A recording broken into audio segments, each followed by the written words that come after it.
I used to be a proud pauper, all I wanted was Kevin's love. But after he blacklisted me once, I learned my lesson and obediently accepted the resources he offered. I just didn't love him anymore. Later, when he was hospitalized after a car accident, I had just returned from Fashion Week abroad and went straight into filming. By the time he recovered and was discharged, he pinned me against the doorframe, eyes red with emotion. I got into a car accident. I looked at him with confused eyes, staying silent. He clenched his teeth, his voice filled with unhidden grievance. Not even once did you come to see me. Chapter 01. I always knew Kevin and I came from different worlds. I kept telling myself I didn't need the resources he gave me. To me, we were just a normal couple. He was my boyfriend. I was his girlfriend. I liked him. He liked me. But in the end, he was the one who personally tore apart that illusion. On the 10th day after Kevin had me blacklisted, my agent Monica knocked on my door again, furious and fed up with me. When I opened the door, she was about to scold me, but froze when she saw how haggard I looked. Then she shut her eyes and walked in with a sigh. Selena, can't you see it now? You and Kevin don't belong in the same universe. Do you know who he is? He's the CEO of the entire corporation. And you're a celebrity with no background. She plopped down heavily on the couch, trying to reason with me. I listened blankly, pouring her a glass of water. Love? You think what you two had was love? If it were real, would he have blacklisted you with a single order? Look at you. Just look at yourself now. She pulled a mirror from her bag and forced my head down so I could see how pathetic I looked. No matter how bad it is now, was it ever worse than that day?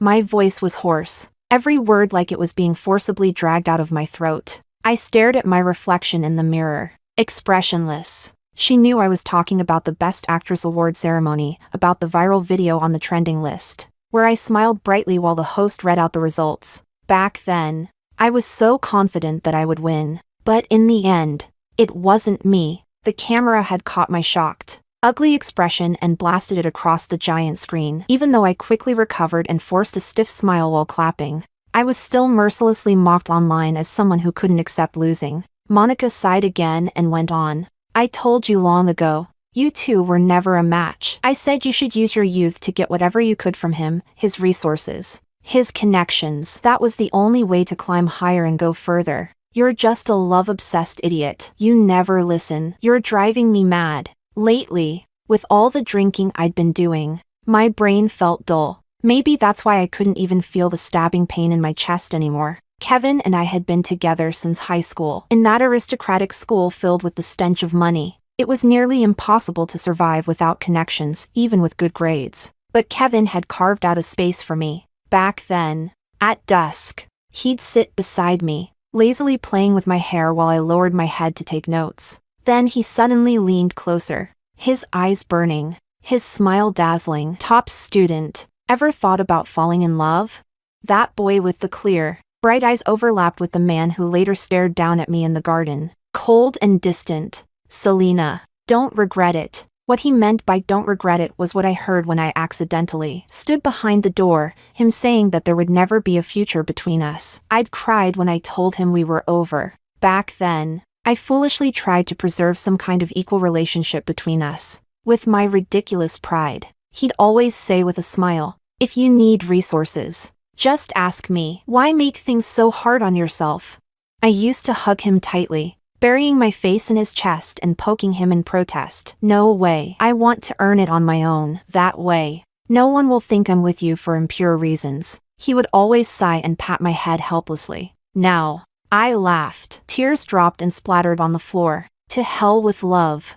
That night, I returned to what we used to call home. I sat calmly on the bed, dressed in a black lace camisole. The room still looked cute, full of colors. The stuffed animals were right where I left them, quietly lying on the sofa. Every inch of this place still carried traces of our so-called affection. There were surveillance cameras in the living room. My fingerprints hadn't been erased. He knew I'd come back. Just like he once said to me, Selena, you'll regret it. He was right. I did regret it, regretted being so naive back then, thinking love had to be pure. Before long, I heard the sound of a car pulling up downstairs. By the time I snapped out of it, The bedroom door was already open. Kevin stood at the doorway in a black tailored suit, silently looking at me. My lashes trembled, and Monica's voice echoed in my ears. People in his world only ever marry their social equals. Stop dreaming about that so-called love. What even is love? Can it feed you? Can it spend money for you? He never intended to marry you. You silly girl, wake up. I bit my lip and walked toward him barefoot. Stopping in front of him, I reached up to unbutton his suit jacket. He didn't say a word, didn't stop me, just lowered his gaze and watched. Whenever we used to fight, I'd wait for him to come home and cling to him, swaying in his arms. Don't be mad anymore, okay? He was a head taller than me. I stood on my toes, struggling to take off his jacket. Then I started undoing his shirt buttons, one by one. His strong chest and defined abs were soon exposed. I looked up and met his eyes, burning with desire. I gently brushed my lips against his bare chest, then reached for his belt. His breath hitched. My body suddenly lifted. He scooped me up and gently laid me on the bed. Pressing over me, he kissed my forehead and whispered in a husky voice, "No, you were wrong?" I lowered my gaze, hiding the emotions in my eyes, and softly replied, Maybe it was that obedient tone of mine that pleased him. He grabbed my hand and placed it on his belt. Feeling the cold metal, he bit my earlobe and whispered, his Adam's apple rolling, "Undo it." Chapter 02. Once everything calmed down, I lay there listening to the man's steady breathing beside me. Eyes open, I stared at the dark ceiling, then gently moved his arm off me. Finally, I shut my eyes tight. My first job after returning was an S+ level historical fantasy mega production. I sat in the RV, reading the script. I couldn't help but think, what was I being so proud about before? Back then, I always refused to please Kevin, refused to ask him for resources. Even in my rookie days, with no connections, bouncing between sets just to land tiny roles, I never thought of asking him for help. I fantasized that maybe, one day, if I had a breakout drama and rose to stardom, his family would finally see me differently. But I'd forgotten, people from wealthy families will always see me as just an actress. No matter how famous, I'd still just be a performer in their eyes. I was just a broke girl pretending to be noble. The first snow of the year came early in North City. I sat under the set tent, hugging a hand warmer, going over the script. Suddenly, Monica gasped, "Selena, look over there." I looked in the direction she pointed. Kevin, in a black overcoat, was walking toward me through the snow. The moment I saw him, I buried the indifference in my eyes and replaced it with a look of joy. I stood and ran to him. He opened his arms and hugged me tightly. Smiling, I looked up, voice soft and sweet. "Didn't you say you wouldn't be back until tomorrow?" He brushed the snow from my hair and kissed the corner of my lips. "Wanted to surprise you." I just smiled and said nothing. After a while, he told me, "I'm taking you out tonight." I pulled away from his arms and said, "But usually my shoots go until midnight. And with this snowfall lately, every crew is." Before I could finish, he pinched my cheek. I already talked to the director. For a second, my mouth hung open, unable to form words. Then I smiled and nodded. "Okay, whatever you say." That night, we went to a private room. Everyone there looked familiar, people I'd met in high school, childhood friends who grew up with Kevin. Back then, I had tried everything to earn their approval, desperately hoping they'd accept me. Now, I just sat quietly by Kevin's side. I didn't bother reacting to the subtle looks they exchanged. Soon, the star of the evening arrived. A woman in a long, red custom gown walked into the room. It was Lily, the one they always called Kevin's future wife. She had gone abroad for university. She gave me a brief glance, then sat down right next to Kevin. A guy joked, "Wow, you went overseas and came back even prettier." That broke the ice, and the chatter began. Lily giggled and replied, "Oh, stop it. Don't tease me." Then she turned her head and playfully asked Kevin, "Is that true, Kevin?"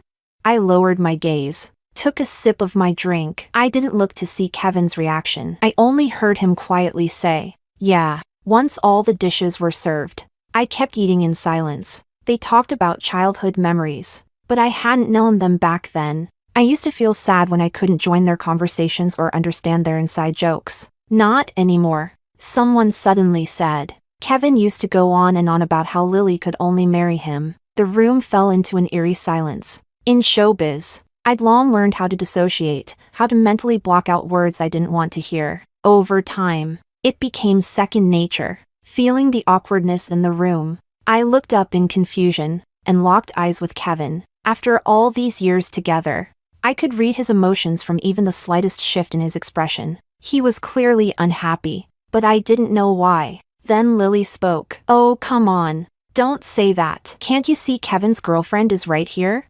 I smiled politely, glanced at Lily's face. There wasn't even a trace of apology. I felt nothing, just indifference, because I was no longer Kevin's girlfriend. I was his kept woman, a canary in a gilded cage. Love wasn't part of the deal.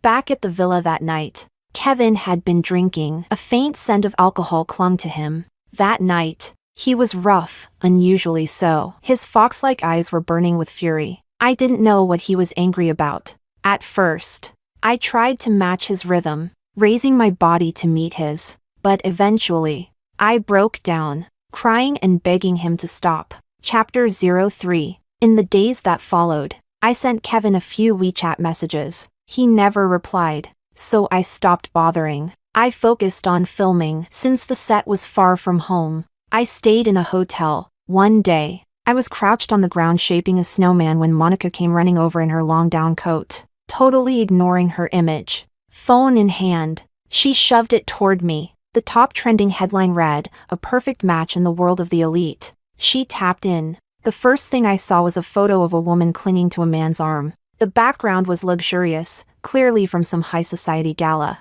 Lily's looks were the radiant, graceful kind. In the photo, she wore a golden gown that hugged her perfect figure. Her hair was up, her eyes soft and gentle. Kevin stood beside her in a black suit, tall and elegant. The corners of his mouth curled in the faintest smile. I smiled and said, "They do look good together." I looked away. Without me in the picture, they would have been a beautiful love story. But even with or without me, they were always going to end up together. Just like in those novels where the vicious supporting girl always gets eliminated and the male and female leads always end up with a happy ending. Netizens are especially obsessed with the private lives of the rich. Someone had uploaded a blurry photo online, claiming it was Kevin and Lily. That evening, I had just wrapped a night shoot and gotten into the car. My manager was glued to her phone, brows furrowed, staring at it like she could burn a hole through the screen. I leaned back slightly and closed my eyes. Suddenly, she thrust her phone toward me, pointing at a blurry photo. "Is this you?" I lazily opened my eyes and glanced at it, then paused. The heavily zoomed, pixelated photo was taken under the light rail tracks in Shing City. I had gone there for a shoot. He'd been stuck abroad dealing with a business crisis. It had already been 3 months. Shing City was sweltering. Even the evening breeze by the riverside carried heat. I was wearing an oversized tank top, cooling myself with a tiny fan, stealing a short break. I wanted to call him, but was afraid I'd disturb his work. So instead, I sent him a video of the river, telling him how beautiful it looked and how much fun it was here. I sat on a plastic stool, head down reading my script, sipping on cold milk tea. Suddenly, a shadow fell over the page. I looked up, puzzled. Kevin stood there in a black t-shirt, smiling down at me, the breeze ruffling his slightly wavy hair. At that moment, the train roared past overhead. I jumped up and hugged him. "You're back? I thought you said you'd need more time." He held my waist with one arm, pressed his forehead against mine, smiling. "Didn't someone say she wanted to use magic to bring me back?" Well, magic worked. My ears turned red at that, but I really had missed him. I bit my lip, eyes sparkling with joy, and motioned for him to lower his head. He chuckled and leaned down obediently. I smiled and asked, "Did you miss me?" He nodded with a grin. "Yeah." Hearing that, my eyes curved like crescents, and I kissed the corner of his lips. That blurry photo captured that exact moment. A random bystander must have snapped a shot of the train, and we just happened to be under it. "Yeah," I replied softly and turned to look out the window. Outside, the city glowed, neon lights and traffic reflections danced across the glass. From 17 to 26. I truly believed we'd make it, that we'd get married and have a child. But while I was dreaming about our future, Kevin had already calculated the cost and concluded marrying me wasn't worth it. Chapter 04. That day, Kevin and Lily were trending again. The headline read, CEO spends $3 million to please his goddess. I had just wrapped filming and returned to the villa. After showering, I went to bed. When I woke up, the sky outside was completely dark. I didn't know when Kevin had returned, but he was holding me in his sleep. He slept lightly. When I shifted slightly, his arm tightened around my waist. His chest pressed against my back, and he spoke in a husky voice. Awake? I turned to face him with a gentle smile and nuzzled his neck. Kevin, there's a new drama starting soon. I want the lead role. He stared at me with those deep black eyes. Unreadable. Please? I clung to his lean waist, eyes wide with hope as I looked up at him. Suddenly, he flipped over and pinned me beneath him, staring with a faint smirk. I hesitated, then hooked my arms around his neck and leaned toward his lips. Just about to kiss him, he abruptly sat up, face cold, grabbed his coat, and walked out. Stunned, I sat up and ran after him barefoot, hugging him from behind. What's wrong? Why are you suddenly so mad? Silence filled the large room. I rested my head on his back, confused. Maybe he'd had a bad time with Lily and was taking it out on me. You have nothing to ask me? Huh?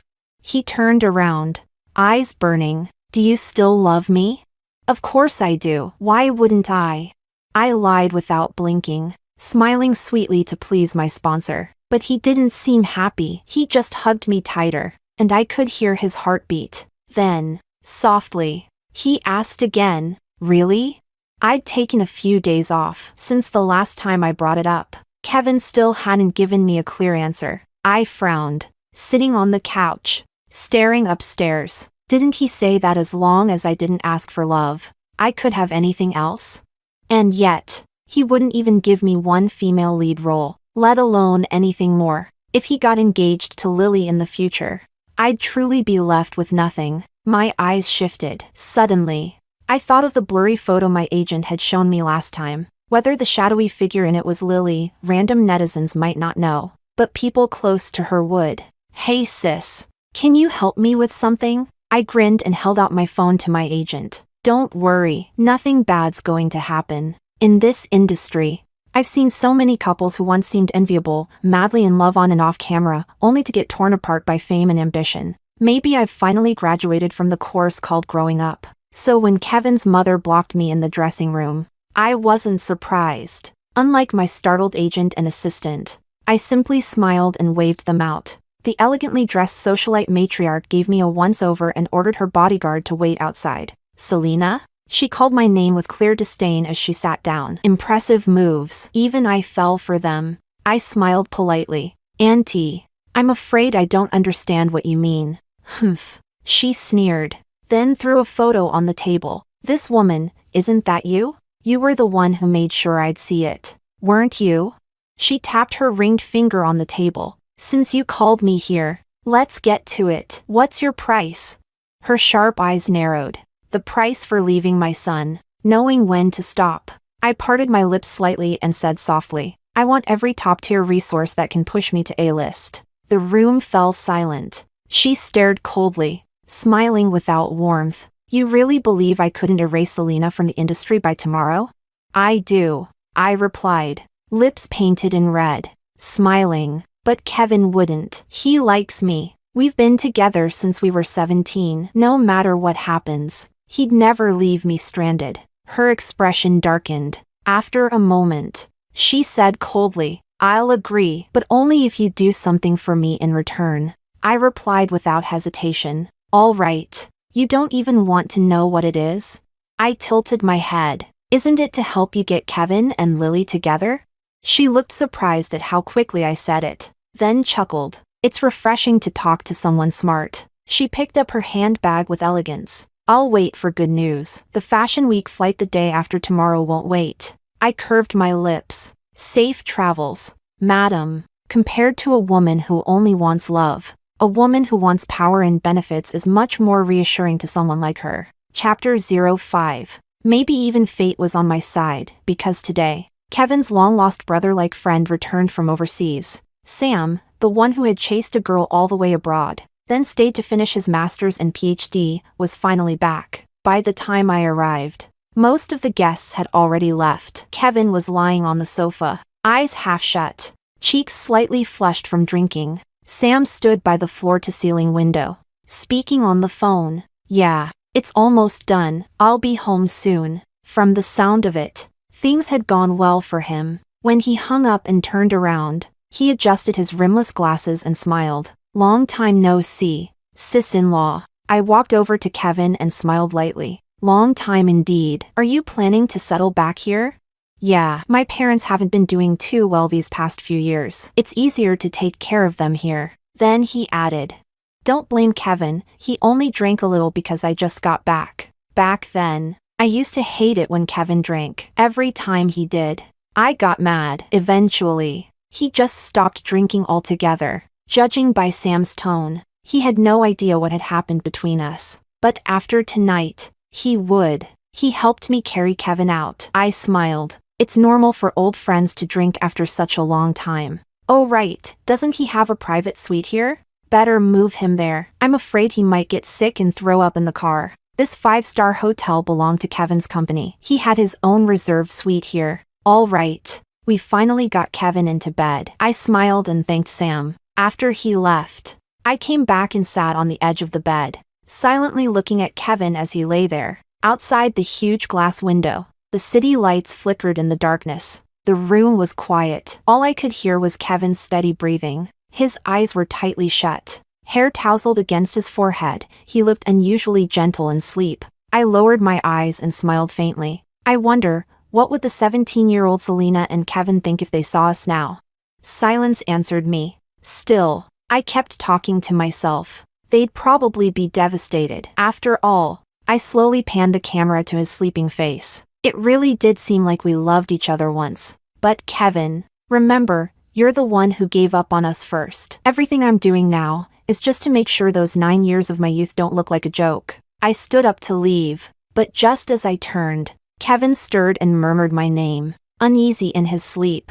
"Selena." I looked at him coldly, then reached for the matching couple ring we'd bought in college, slipped it off, and tossed it into the trash can. I walked toward the door. My hand paused briefly on the handle, then I flung it open. Outside stood Lily, wearing the smile of someone who thinks they've won. Her makeup was flawless, and her lips curled smugly. "Selena, didn't I tell you? You two were never going to make it." Back in high school, when she found out I was dating Kevin, she hadn't gotten angry. Instead, she just looked down at me with utter disdain and certainty. "Selena, you guys will never last." Teenage love burns bright and recklessly. I never took her words to heart back then. But now, I had to admit, Lily was right. In our youth, the gap between social classes hadn't felt so visible. But once you enter society, once you see those towering skyscrapers rising before you, the dizziness fades into one thing: desire.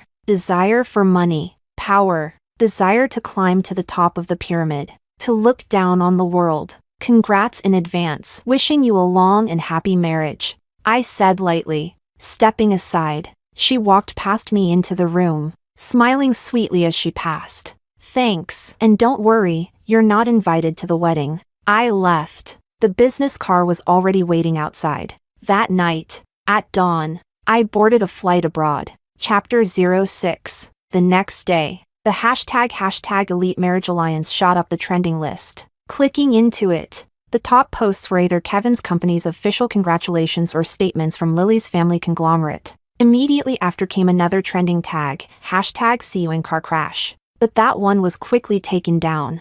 By the 4th day, Kevin was recovering well. Dozens of people had already visited the hospital room. Gifts and flower arrangements came in batches and were cleared out in waves. Lying silently in bed with a pale face, he occasionally glanced at his phone, notification after notification flashing with the latest entertainment news about Selena. Sometimes, he'd look toward the door, but the person he was waiting for never came. Sam sat quietly in the chair nearby, sighing subtly. After texting his wife that he'd be home late, he slipped his phone into his pocket. He still clearly remembered that night, how stunned he was when Kevin called him to rush to the hotel. How both families were there, busy discussing engagement plans. How it was Lily, not Selena, lying in Kevin's suite with tear-filled eyes. He froze for a moment, but quickly understood. Selena had personally arranged for Lily to end up in Kevin's bed. Even Sam could guess that much, let alone Kevin. What he couldn't figure out was why. From what he remembered, Kevin and Selena had truly loved each other. The way they looked at one another was full of genuine feeling. How had it all collapsed like this? He remembered how Kevin, eyes red, had made a call, then gone utterly silent, picked up his keys, and stormed off. By the time Sam followed, all he could see was Kevin speeding down the road toward the airport. Kevin had called Selena's phone countless times, and the last time, she finally picked up. But she said nothing. Kevin, eyes bloodshot, shouted into the phone, "Selena, you set me up. How could you do this to me? You put another woman in my bed." His hands trembled on the steering wheel when that call came through. I was already wearing the custom couture gown from the brand and sitting in the luxury car they'd arranged. This was a level of treatment I had never received before. My manager frowned and shook her head, gesturing for me not to provoke Kevin. She feared he'd blacklist me again, but I knew he wouldn't. I'd never be blacklisted again. My voice was soft, gentle. "Kevin, you said you'd never marry me, so I helped you marry the one you wanted. Shouldn't you be happy?" I really didn't get it. Wasn't this the outcome he wanted? There was a long silence before his voice came through, hoarse and choked. "Can we talk? Please, let me come to you. Just talk to me. You can't do this to me." I gave a quiet laugh. "Kevin, what is there left to talk about? There's nothing. What I did was for your sake. You should be thanking me, not blaming me. Don't come." I'm hanging up, because between us, there could never be a real future. The moment Kevin slammed into the guardrail, his mind flashed through countless memories, and at the very end, he saw their first meeting. That time Selena had been tricked into the equipment room, locked in from the outside. Kevin had been in the back of the room and heard the door slam shut. Annoyed, he pulled out his phone to message someone to come unlock it. Then he saw her. Selena didn't cry or panic. She just found a spot near the window where some light filtered through. Calmly, she sat down and pulled out a vocabulary book from her pocket to study. Kevin had been watching her with crossed arms, thinking she was oddly composed, until a rustling sound startled him. Looking down, his soul nearly left his body. A few dark rats were sniffing their way toward him. Selena looked up at the noise, her eyes dewy and puzzled. She clearly didn't expect anyone else to be there. He panicked, but then heard her softly say, "Don't be scared, just be careful. They bite." Kevin had thought she was joking, but looking at her serious face,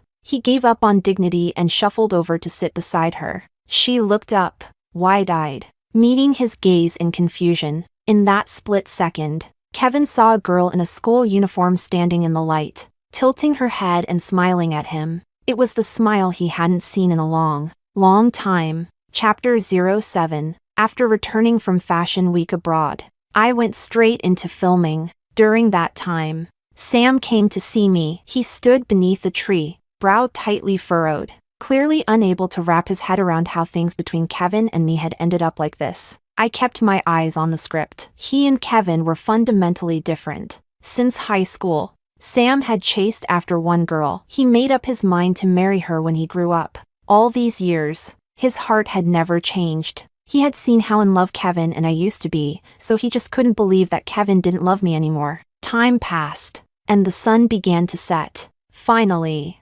Sam sighed and looked at me. "You should go see him. Maybe it's all a misunderstanding. You've been together almost 9 years. That kind of love doesn't just disappear." I slowly pulled myself out of the script and looked at him. Resting my chin in my hand, I said out of nowhere, "Do you know what I studied in college?" He nodded slightly. "Business management. Kevin told me once." I gave a little smile. "Lately I've been thinking about something I learned back then, a concept called the law of diminishing marginal utility. Do you know what the utility curve looks like?" I smiled, raising my hand and mimicking a downward sloping gesture. Picture this, a girl absolutely loves cream puffs. On her way home from work, there's this famous bakery. Every day, she looks forward to rushing in to buy one. Sometimes, when she's really craving them, she buys 2 or 3. She walks home happily, savoring every bite. At first, it felt like bliss. The cream puffs were amazing. But one day, she walks past the same bakery again. What do you think happened this time? I asked him with a faint smile. He frowned, thinking he wasn't stupid, but he said nothing. I lowered my eyes, watching a tiny blade of grass sway in the wind. This time, she didn't rush in with excitement. She stood at the entrance, took one whiff of that once delicious scent, and felt sick. She turned around and left. She never bought another cream puff again. In fact, just the smell now makes her nauseous. When marginal utility hits zero, any added consumption not only fails to bring more joy, it actually takes joy away. Back then, I memorized that curve just to pass a closed book exam. Years later, I realized what they taught us for economics also applies to love. The filming location was in the mountains. A gentle breeze blew, quiet and calm. After a long silence, Sam eventually walked away. I watched his figure disappear into the distance, then quietly turned my gaze back. Just then, the director called for me. I picked up my script and headed over. Maybe it was coincidence. Maybe not, but the shoot was happening at Cheong Mountain. The first time I filmed here, I was just an anonymous extra playing a handmaid accompanying the female lead to pray at a temple. Now I was the lead. The entire show rested on my shoulders. After a take where the wind kicked up dust and dirt, I turned slightly, and in the haze, Kevin was there, wearing a white shirt, just having come from work. He smiled and poked at the fake bruises on my face. Hey, don't mess up your battle makeup. The director will scold you. He squinted his eyes and smirked. If he doesn't pick you as the female lead with acting like that, he's got no taste. I quickly slapped a hand over his mouth, eyes wide. Are you trying to get me killed? Okay, my bad. Kevin laughed and raised both hands in mock surrender. Sam said, how could 9 years of love just vanish? But some problems have no solution, and only at the end do you realize you missed a condition, or plugged in the wrong number. The mistake started with the very first line of the equation. Wasted paper, wasted time. How tragic. We were doomed from the beginning, wrong from start to finish. Chapter 08. A few months later, I skyrocketed to fame thanks to a political thriller that went viral. In just a few days, I gained millions of new followers. During this time, I was in the spotlight everywhere. The investors threw a celebration banquet, and at that event, I saw Kevin for the first time in a long while. He looked much thinner, his facial features sharper. A scar from the car accident split one of his eyebrows, making him look even more distant and unapproachable. The director told me to offer a toast to our biggest backer, Kevin. Meeting his gaze, his dark eyes unreadable, I calmly raised my glass and smiled. Thank you, boss. Kevin downed the drink in one gulp. Eyes locked on me. The atmosphere shifted instantly. Everyone at the table was a shark in their own right, and I could feel their eyes flicking between us. But I didn't care what they thought. No matter what they assumed, it could only benefit me. Being tied to the company's name now, only a fool would object. Later, I excused myself to touch up my makeup. When I came out, Kevin, not at all gentle, pulled me into a private room. He backed me against the doorframe, eyes red. Selena. I got into a car accident. I looked at him, puzzled, and said nothing. His jaw tightened, eyes full of unhidden grievance. You never, not even once, came to see me. Hearing that, I reached up and gently touched the scar on his brow, then met his gaze with a smile. But at the hospital, you had your parents and your fiancé. What was I supposed to do there? This week, I swear. Selena, I'll take care of everything. Just trust me. He gripped my wrist tightly, desperation in his voice. His upturned fox eyes shimmered with emotion. Once I fix this, let's get married, okay? I tilted my head, my painted nails tracing slowly across his chest. Of course not. Didn't you once say we'd never get married? I watched the smile fade from Kevin's lips, then his face turned pale, realizing I'd quoted his own words back at him. Selena, that's enough. I should go. Any more of this, and it would be impolite.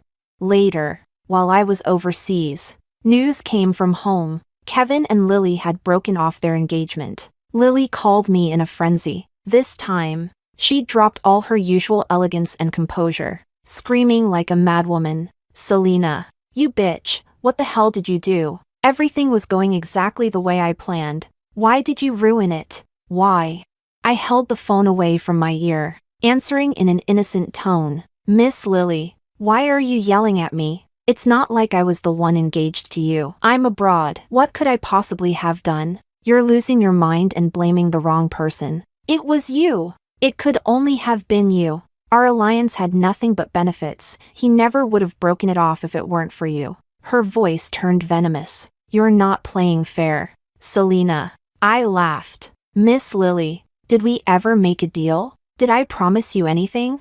She sneered. "Ha, don't think I don't know what you said to his mother that day. You're the one who sent me to his bed. If I tell Kevin everything now, don't think he'll let you off easy." I raised an eyebrow and leaned into the phone mic. "I'll be waiting." Chapter 09. Another winter arrived. After the last scene of the day, Kevin stood under a street lamp as if he couldn't feel a thing, the snow covering him head to toe. My agent frowned, unable to hide her sympathy. "It's snowing like crazy, maybe we should tell him to go home?" I glanced at him coldly as I got into the car. "If he wants to stand there, let him." Ever since he broke off the engagement with Lily, he's been following me around like an obsessed fan. But once you've fallen into a pit, scraped your skin, and finally climbed out, why would you ever jump back in? That afternoon, after wrapping up, one of the girls in the crew, a bubbly college student, stood under a bare tree, shaking snow off her head every now and then, her eyes always smiling. I was about to ask my agent to let her sit in the trailer to warm up when a boy in a black down jacket and messenger bag appeared in the distance. The girl's eyes lit up. She ran to him and leapt into his arms. I had just stepped out, and the path was nearly empty. The boy held her tight, his eyes full of concern. "Why wait here for me? What if you catch a cold?" The girl giggled. "I was scared you wouldn't find me. I missed you so much. You were gone so long for the competition.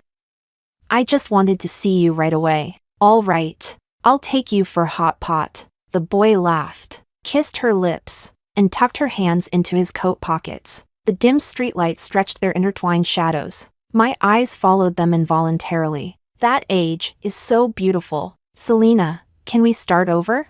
Kevin's voice came from behind me. It was hoarse, with a trace of a cold. His eyes were red. I looked up at the starless sky and blinked slowly. "I hope this is the last time I have to say it. Don't come back. I really don't love you anymore. All my feelings for you died that night. In the 10 days after you blacklisted me, wrapped in my coat." I stared at him, expressionless, as I stated a fact. Kevin's lips were pale. His eyes turned misty as he looked longingly at the couple disappearing down the road. "We used to be like them too. I'm sorry, Selena." He forced a smile, took a few deep breaths of icy air, and shook his head bitterly. "I think I forgot. The reason I first joined the company was for our future. I fought to gain control of the family business. Even if my parents opposed us, it wouldn't matter. I was always going to marry you. That was my belief when I was 20. But somewhere along the way, I don't know what happened. Sitting in that position, I started to think marrying you wouldn't bring me any benefit. I told myself I should marry someone from a proper family, someone who could elevate the company. Then one day, I realized you didn't love me anymore. You said you did, just to keep me happy, but your eyes no longer sparkled. But how could you not love me, Selena?" His voice cracked into a laugh as a single tear slid down his cheek. "How could we ever stop loving each other?" Snow fell again, heavier this time, filling the sky. I turned and walked away. We met in a scorching summer, fell in love at 17, young, naive, and burning with passion. That love reached its peak the summer we both received the same college admission letter. But unfortunately, before the next summer came, we'd already lost our way. We part in this winter. No more meetings, no need for goodbyes. On high school math tests, multiple choice questions sometimes say, if you're only certain one answer is correct, only select that one. It's the optimal strategy. But many people get greedy. They mark a few extra options, hoping they might be right too. If they guess right, they get 5 points. If they're wrong, they get 0. Gamblers always believe in what if. What if I'm just that lucky? On the ride back, my chest felt like it had been sliced open. Cold air rushed in from every direction. What a pity. I wasn't the lucky one. Then again, maybe I was.